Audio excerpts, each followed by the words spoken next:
모닝타임즈 시간입니다. 뉴욕 증시는 이틀째 반등에 성공했습니다. 이 장중에도 상승폭이 커지는 모습이었는데요. 다만 저만 느낀 것일까요? 이렇게 오래더라도 조금은 불안한 긴장감 속에 상승이 좀 느껴지고 있습니다. 시장이 파월 연준 의장의 발언에 대한 단서들을 하나씩 모으고 있는 가운데 금리 인상의 방향성을 투자자들 모두 주목하고 있고요. 일단 여기에 긍정적으로 경제 지표들이 다시 한번 확인됐습니다. 그리고 기술주들도 좀 기지개를 펴면서 투자 심리에는 긍정적으로 영향을 미쳤는데요. 국내 시장은 과연 어떤 흐름을 보이게 될지 이번 주 마지막 거래일에 대한 힌트들을 이 시간에 얻어보시죠. 토마토 투자클럽의 최원재 전문가님과 함께합니다. 전문가님 안녕하세요. 안녕하십니까. 네, 뉴욕 증시 다시 한번 상승했는데 특징들 한번 짚어주세요. 네. 경제지표 호조의 상승으로 마감을 했는데요. 다우가 1% 상승, 나스닥이 1.7% 상승, S&P 500이 1.4% 상승했습니다. 필라델피아 반도체 지수의 가주 강세로 3% 이상 강세가 나타났죠. 전체적인 기술주, 전반적으로 모든 종목이 다 올랐어요. 모든 업종 거의 다 올랐다고 보셔야 될 것으로 보고 있고, 어제 강세 종목 중에서 좀 특징적인 거, 좀 많이 오른 거, 5% 이상 오른 것들을 좀 보면은 일단은 반도체 업종에서 엔비디아가 어제 실적을 발표했는데 안 좋은 실적을 발표했고 시간에서 하락했지만은 결국에는 상승으로 마감을 했습니다. 4% 상승했고요. 마이크론 테크놀로지가 5% 상승, 그 다음에 차량용 반도체 기업인 원세미컨덕터가 6.5% 상승했습니다. 그 다음에 파운드리 업체인 글로벌 파운드리가 6.8% 상승했고요. 그 다음에 마블 테크놀로지가 5.5% 상승, 그 다음에 프리포트 맥모란이라고 광물 업체가 있는데 6% 상승했고, 전기차 업체인 피스커도 6% 상승, 그 다음에 피부 미용 업체인 인모드가 6.7% 상승했고요. 여행 업체인 카니발이 5% 상승, 로얄 캐리비안 크루즈가 5.2% 상승했습니다. 그리고 스노우플레이크가 23% 급등을 했는데요. 컨센서스 상회하는 실적을 발표해서 시장에서 강세를 나타냈고, 그 다음에 울프 리서치 측에서는 목표 주가를 170에서 197달러로 상향 조정했습니다. 그 다음에 플러그 파워 수소업체죠. 9% 급등을 했고요. 아마존과 수소 공급 계약을 체결했다는 소식에 강세를 나타냈습니다. 지금 플러그 파워에서 아마존이 7년 동안 21억 달러 규모의 수소를 공급받기로 했습니다. 그 다음에 신규 실업수당 청구 건수가 24만 3천 건으로 집계가 됐는데요. 지난주보다 2천 건이 감소했고요.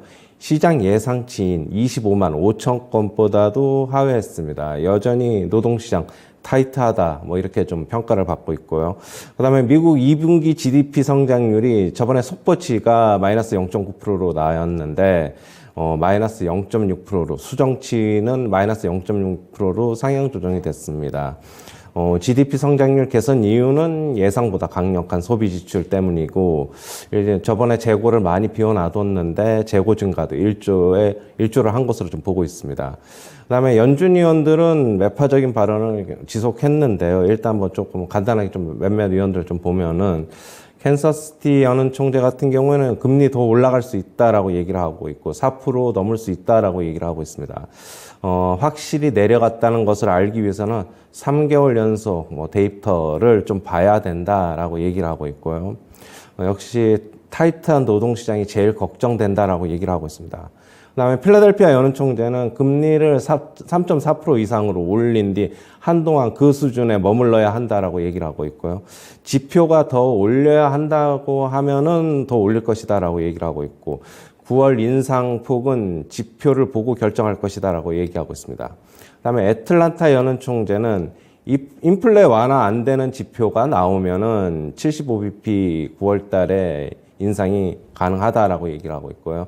연말까지 금리는 자기는 3.5에서 3.75%를 희망한다라고 얘기를 하고 있고, 그 이후에 금리를 동결해야 된다라고 보고 있고요. 요즘 시장에서 얘기를 하는 바로 금리 인하는 좀 배제해야 한다라고 얘기를 하고 있습니다. 그다음에 에버코어 증권에서는 지금 미국 금융시장이 효과적으로 긴축되고 있지 않다라고 얘기를 하고 있는데요.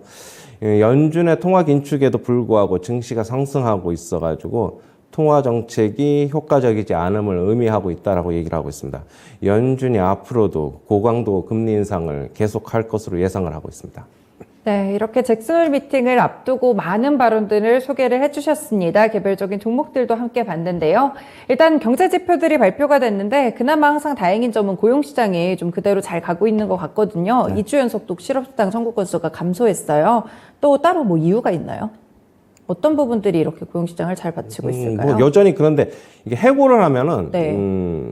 바로바로 채용이 바로바로 돼요. 지금 그만큼 뭐 여전히 고용시장 타이트하다라고 보고 있고 이게 네. 뭐 좋은 일단은 경제 지표로는 좋은데 연준이 의도하는 바는 아닐 것이라고 보고 있어요. 연준은 지금 너무 고용시장이 아까도 얘기했듯이 연준 위원들 같은 경우는 지금 타이트한 고용시장이 지금 걱정이다라고 말씀을 드렸는데 네. 여전히 고용시장이 조금 좀 식기를 좀 바라고 있는 것으로 보면은 역시 연준이 의도하고 있는 것은 아니지 않나 그렇게는 보고 있어요. 그렇군요. 고용시장이 오히려 좋은데 이 부분이 걱정이라고 보고 있군요. 이 금리 인상 이 부분을 좀 공격적으로 하기 위해서인가요? 그렇죠. 뭐 공격적으로 하고 있는데 네. 쉽사리 이제 좀 쉽지가 않으니까 이제 네. 그것도 이제 좀 고민인 것으로 보이고 있습니다. 그렇군요. 이 고용시장이 참 양면성을 가지고 있습니다. 이런 부분들도 체크를 해보시면 될 것 같고, 미국이 이제 성장률을 속보치, 잠정치, 확정치로 나오는 사실을 뭐 많이 아실 것 같아요. 이제 두 번째인 잠정치가 나왔는데, 속보치랑 좀 차이가 꽤 있었어요. 네. 원래도 이렇게 좀 차이가 발생하나요? 저번에도 한번 이제 1분기에도 조금 발생을 했는데요. 네.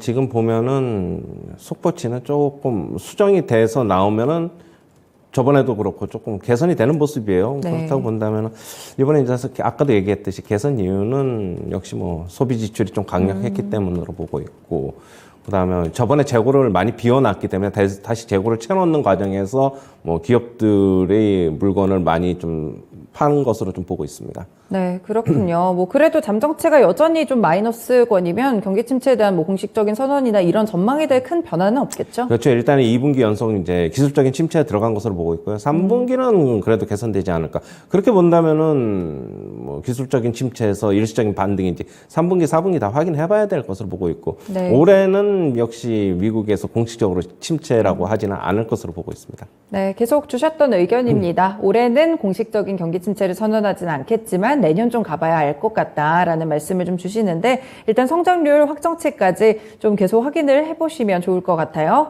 네, 그리고 이제 보스틱 총재도 그렇고 뭐 75bp 가능성도 나오는 것 같고 계속해서 굉장히 많은 연준 위원들의 매파적인 발언들을 많이 소개를 해주셨는데 좀 어떻게 될까요? 시장은 이번 9월에는 뭐 75bp 가능성이 높은가요? 훨씬 더? 그렇죠. 지금 뭐 여전히 뭐 65대 35 정도로 네. 75bp가 좀 더 높아요. 네.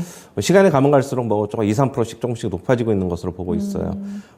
일단 뭐 지표를 좀 봐야지 알 것으로 보고 있고요. 섣불리 지금 채권 시장에서 그렇게 전망을 한다고 해서 지표가 네. 나오기 전에는 그냥 예상일 뿐이니까요. 지표가 나오는 거 보고 지표가 괜찮으면 또 확 돌아설 수 있거든요. 네. 그렇게 본다면은 뭐 아직까지는 조금 뭐 예상으로 좀 받아들여야 되지 않나 그렇게 보고 있습니다. 그 지표라면 CPI 말씀하시는 맞습니다. 건가요? 예, 예. 네, 그렇군요. 역시나 인플레이션 어떻게 되는지가 연준이 이 금리 정책을 결정하는데 가장 크게 작용을 할 것 같습니다. CPI는 꼭 확인을 해보실 필요가 있을 것 같고요.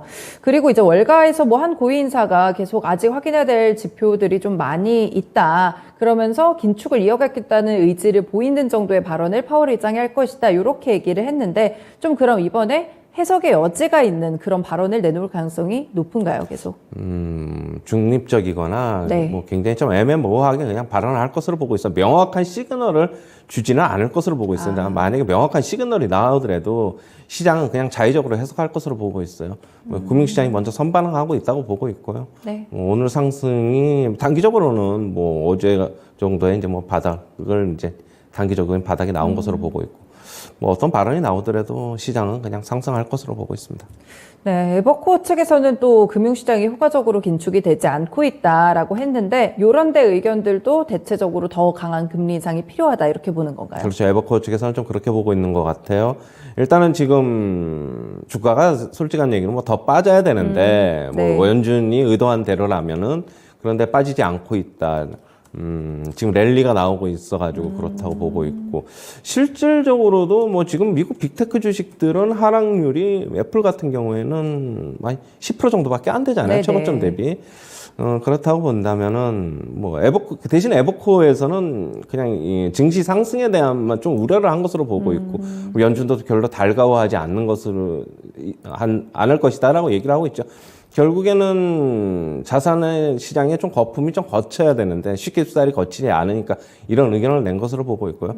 하지만 저는 시간이 지나면은 좀 거칠 것이라고 보고 있어요. 지금 아직까지는 그걸 이제 반영하는 과정이다. 저는 그렇게 보고 있고요.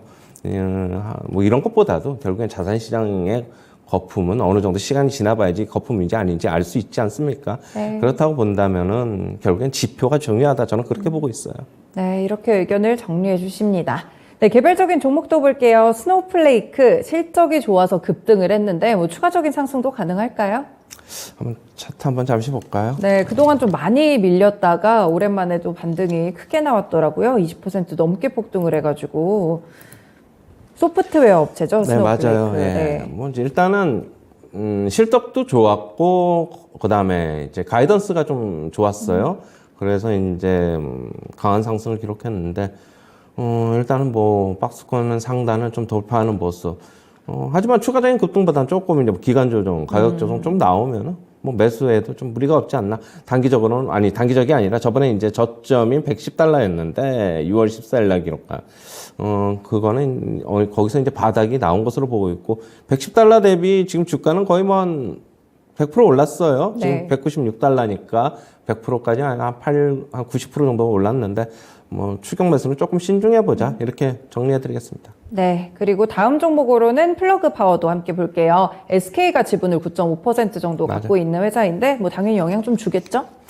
예, 뭐 그렇고요. 뭐 지금 수소 관련 업체죠. 플러그 파워가 상승을 하면서, 근데 지금 국내 수소 관련 업체들도 어제도 주가 상승률이 맞아요. 괜찮았어요. 네. 그렇다면 보면은 지금 플러그 파워는 또 음봉이 나왔어요. 지금 보시면은 잠시 네. 보시면은 음봉이 나왔기 때문에 추가적인 상승은 조금 뭐 조정이, 그러니까 가격 조정, 기간 조정 조금 있어야 되지 않나요? 며칠.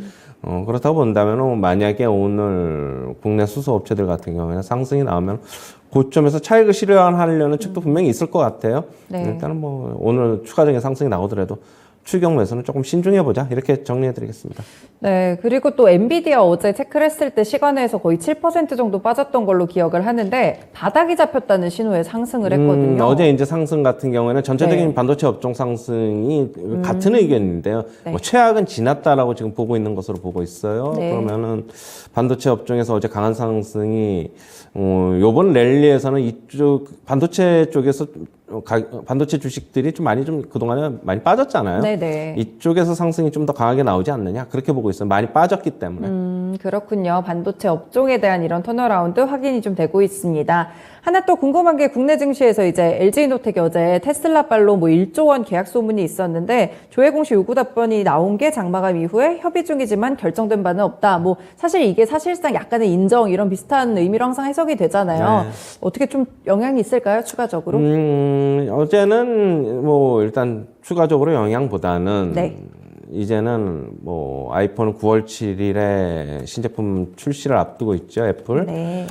그거에 영향을 좀 더 받을 것으로 보고 있고, 지금 테슬라 그거는 단기적인 이슈라고 좀 보고 있어요. 1조 정도라면 뭐 적지 않은 금액입니다. 일단은 LG노텍의 연 매출이 한 15조 정도인데, 그렇다고 본다면 7% 정도, 8% 정도이기 때문에 뭐 적지 않지만 단기적인 이슈라고 보고 있고, 여전히 아이폰 이슈로 상승을 좀 해야 되는데, 한 가지 좀 우려는 있어요. 지금 아이폰 같은 경우에 최고가가 지금 230만 원, 거의 250만 원 가까이 되는 네. 것으로 엄청난 가격 상승을 할 것으로 보고, 인상을 할 것으로 보고 있는데, 과연 소비자들이 지갑을 열까, 예상만큼. 그런데 이런 건 있겠죠. 만약에 신제품을 안 사더라도 그러면 구제품으로 갈 수도 있어요. 네. 거기서 많이 팔리면 또 실적이 좋아지는 거니까.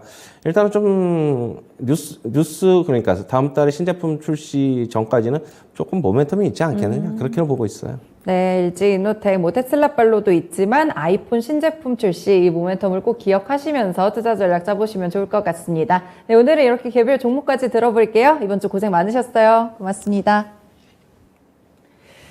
네, 이렇게 잭슨홀 미팅을 기점으로 이번 주 내내 시장의 방향성이 뚜렷하지가 않습니다. 해석이 어떻게 나오는지에 따라서 달라질 것이라는 예상이 좀 큰데요. 주 초반에 하락했다가 지금 주 후반으로 갈수록은 오히려 이 하락분들을 만회하는 모습 기록하고 있거든요. 이 파월 의장 우리나라 시간으로 오늘 밤 11시에 연설을 합니다. 놓치지 마시고 꼭 이번 주 마무리 잘 해서 전략까지 세워보시길 바랄게요. 지금까지 모닝타임즈 시간이었습니다.